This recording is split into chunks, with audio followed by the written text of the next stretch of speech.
কোন মুসলমান যার লজ্জাবোধ আছে, যার ভিতরে বিবেক আছে, যার ভিতরে মনুষ্যত্ববোধ আছে, যার ভিতরে ইনসানিয়াত আছে, কোন মুসলমান যে আল্লাহকে চিনে, আখিরাত চিনে, মৃত্যুকে বুঝে, সে কথা বলার কোন যোগ্যতা নাই, সুযোগ নাই, অনুমতি নাই যে আমি মুসলমান অথচ কোরআন পড়তে জানি না, কোরআন পড়ি না, কোরআন শুদ্ধ পড়তে পারি না। এটা বলার চাইতে মরে যাওয়া ভালো, মরে যাওয়া ভালো, মরে যাওয়া ভালো। বেটা, আমি ডাক্তার না, এ কথা বলা কোনো অপরাধ না। আমি ইঞ্জিনিয়ার না, এ কথা বলা কোনো অসুবিধা নাই, লজ্জার কথা না।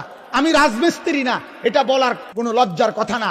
আমি কাঠ মিস্ত্রি না, এটা বলা কোনো শরম না। কিন্তু আমি কোরআন পড়তে জানি না, এটা বলা লজ্জার কথা, শরমের কথা নয়। পদার্থ বিজ্ঞান না জানা শরম না, কোরআন না জানা শরম। জীববিজ্ঞান না জানা লজ্জা না, কোরআন না জানা লজ্জা। অথচ পৃথিবীর সবচেয়ে সহজ কোরআনুল কারীম। আল্লাহ নিজে বলছেন, ওয়ালাকাদ ইয়াসসারনাল কোরআন, আমি তোমাদের জন্য একদম সহজ করে দিয়েছি কোরআন, সবচেয়ে সহজ কোরআনুল কারীম। অথচ যেই পারে না, এটা কোনো কথা না। মূলত কথা হচ্ছে উনি পড়তো না, সিদ্ধান্ত নিছে। পারে না কিটা আবার পারে না তো ওই ব্যক্তি বলতে পারে যে আমি 6 মাস চেষ্টা করছি, 1 বছর পড়ছি, কিন্তু আমি এরপরও পারি না। এই কথা বললে না আমরা বুঝতাম। ওই লোক একদিনও পড়ে না, পারি না। পারবেন কই থেকে? আপনি পড়ছেন? কথা বলেন না কেন? আপনি এটাকে গুরুত্ব দিচ্ছেন? অথচ কোরআনুল কারীম 1 মাস পড়লেও তো তেলাওয়াত শিখা যায়, ঠিক কিনা বলেন? 2 মাস পড়লেও তো কি শিখা যায়?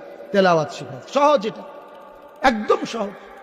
মূল কথা হইল উনি সিদ্ধান্ত নিছে সন্তানকে সব কিছুর থেকে সব শিখানো দরকার, কোরআন শিখানো দরকার নাই। অথচ সন্তানকে সব থেকে বঞ্চিত করা যায়, কিন্তু কোরআন থেকে বঞ্চিত করা ঠিক না। বিশ্বাস করে আল্লাহ আমাদেরকে বুঝ দান করে। তাহলে এই জন্য বলতেছিলাম যে আখিরাত, পরকাল, কবর, হাসর, জান্নাত, জাহান্নাম, মিজান, ফুলসিরাত, এগুলোর অনুভূতি যাদের দিলে যত বেশি, অপরাধের মাত্রা তাদের তত কম। টোটাল নাই, আমি এ কথা বলি না, কম কম। আর এগুলোর অনুভূতি আখিরাত যার দিলে যত কম, অপরাধের মাত্রা তার তত বেশি, দুর্নীতির মাত্রা তত বেশি, অশ্লীলতার মাত্রা তত বেশি, বেহায়াপনার মাত্রা তত বেশি। দেখেন আপনারা জরিফ, মাদ্রাসার ছাত্রের জিন্দিগিও দেখেন, অন্যদের জিন্দিগিও দেখেন। একটা মাদ্রাসার ছাত্রের 30 বছরের লাইফ আপনি রিসার্চ করেন, আরেকজনের 30 বছরের হায়াতও আপনি দেখেন।